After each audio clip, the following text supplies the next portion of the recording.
22 to September 1943, Kåfjord, Altafjord, Norway. 8 to 15 hours. A battleship rests under a high, cold wall of mountain. The water is slate and still. Anti-torpedo nets hang in veils, patrol boats idle in arcs. On the far side of the anchorage, a line of buoys marks a channel.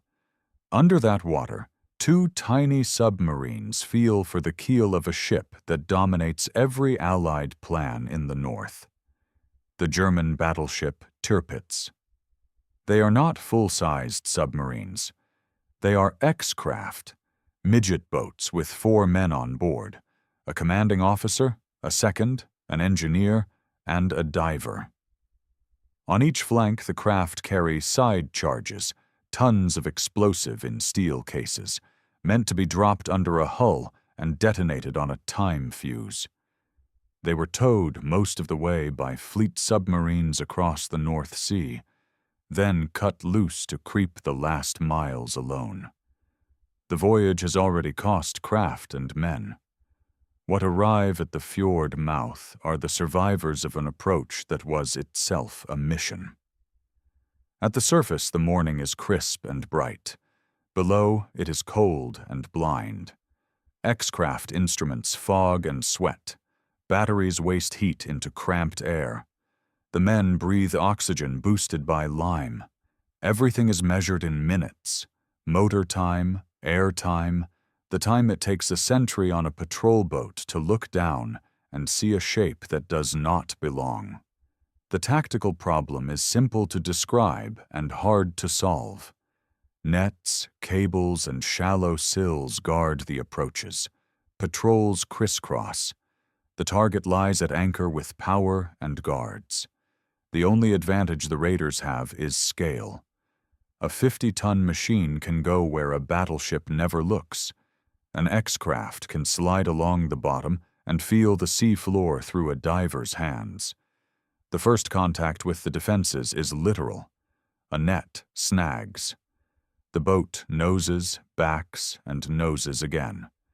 The diver squeezes out through the wet tunnel, feels his way along wire, and starts to cut. The current presses him against steel. His tools are simple. A knife, a saw, a body that can stand cold. He clears a little, enough for a nose and a few more inches. The boat scrapes through and pays for the passage in paint and copper. Another craft chooses deception to cross the web. It waits for a guard boat to pass and slides in the boil behind it, using wash and attention as a shield. The timing is a metronome set against nerves. An X-craft cannot sprint, only creep, and creeping means being nearly still against a moving watch. The battleship grows from rumor into geometry, a wall of plates, chains heavy as trees, frames that turn harbor water into shadow. The raiders are so close that sound becomes shape, hammering on steel, a pump cycling in the belly of the ship, the slap of a dinghy against a hull. In this range, any mistake ends the story with a shout and a grappling hook. The charge release gear is not complex. Simplicity is survival. The X-craft eases into position beneath the belly of the target, measures by eye and by feel, and drops a side charge onto the bottom with a timed detonator set to wake the fjord later in the morning. The officer checks, the engineer checks, the diver checks. Metal leaves the boat with a dull clunk that the men will remember for life. Under the second side of the hull, the crew repeat the act, trying to place the explosive where the shock will not be wasted by mud, but will punch upward into machinery and structure. The exit is never clean. A net that gave way once resists in a different place. A cable stands like an iron tree where no chart puts it. A patrol boat crosses close, and a man on deck squints at a swirl that could be current or could be a machine. One X-craft is caught and forced to the surface, flares and shouts, Machine gun fire stings the water. The crew scuttle their boat rather than let it be hauled up whole. They come up with hands high, faces salt white, and eyes fixed on a time they hope the enemy cannot read. Another X-craft tries to run quiet and slow, buying depth with minutes it does not have. Battery needles fall. Air grows thick.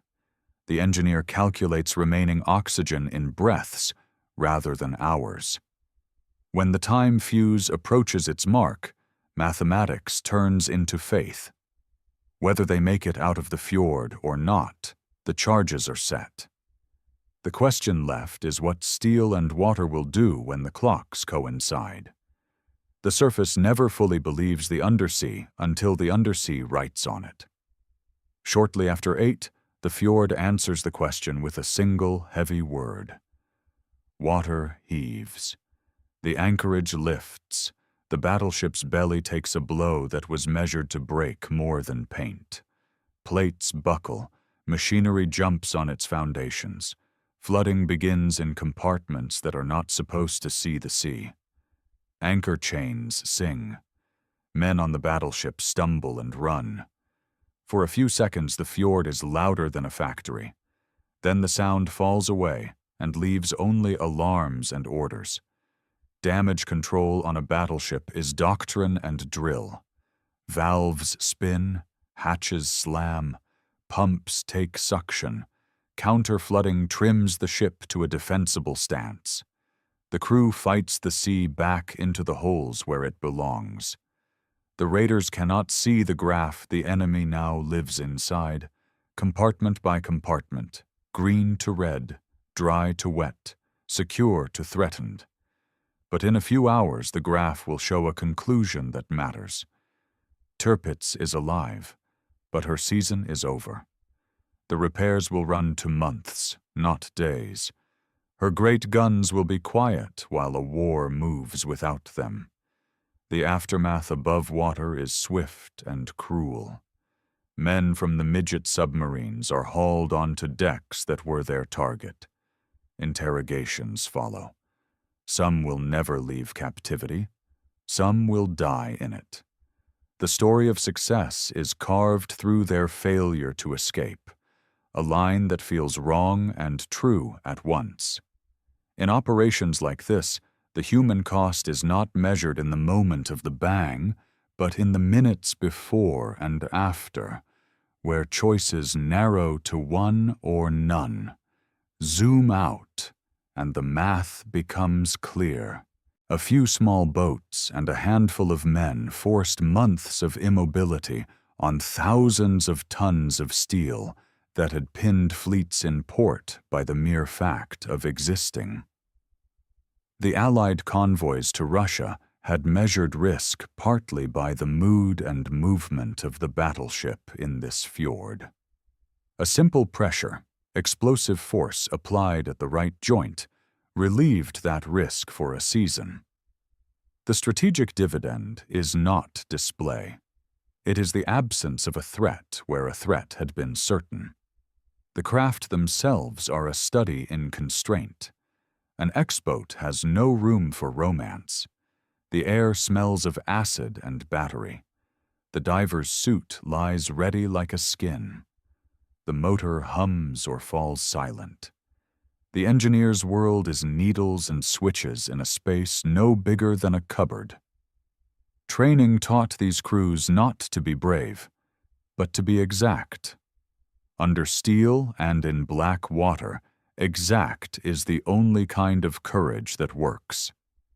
There were other targets on the list that morning. Some craft never found them. Some were lost in the tow, torn away by weather or technical failure before they ever saw a fjord. The image of perfect planning fails because the sea edits plans without asking. What remains is the line of what got through. 2 charges under a hull that mattered most, set by crews who finished the part of the job that changes the theater and could not finish the part that saves themselves. The repair yard's calendar tells the rest. Weeks pass in cold air, with cranes and welders and divers reclaiming a ship that had looked invulnerable at anchor. The decision tree for the enemy's naval staff changes while the metal is open. Sorties once imagined become implausible. Windows to attack convoys close. When Tirpitz finally reappears as a weapon, air power will write the final chapter from a different sky. But that later end depends on this morning in this fjord, when tiny machines did the quiet work of subtracting a battleship from the war when it still had a choice. For the viewer, the holding power of this account comes from knowing where to look, not at the explosion, but at the craft bumping a net in silence, not at the newsreel of a damaged giant, but at the black space where a diver sawed wire in a current that tried to fold him into it. Not at the boasts, but at a checklist pinned inside a midget boat's hull where a pencil ticked boxes no one would ever read again. The meaning sits in minutes and inches, not headlines. Names can be said plainly. The target was Tirpitz. The path ran through Kåfjord in Altafjord. The mission record calls it Operation Source. The men who took the X-craft in wore no room for last words. Some survived. Some did not. The difference between those columns is surprise, distance, and the speed of a patrol boat's eye. The result does not change with the count. The largest German battleship lost months to the smallest submarines the Royal Navy could build. If this made the fjord feel real, if you could sense how steel, tide, and patience intersected under a mountain, tell us where to go next. A starving city held by a lake road across ice. An American destroyer's captain who decided that attack was the only defense. Or a dead officer who carried a briefcase that lied well enough to move divisions. The same measured tone will meet you there. Names, minutes, and the mechanics that turn sabotage into strategy.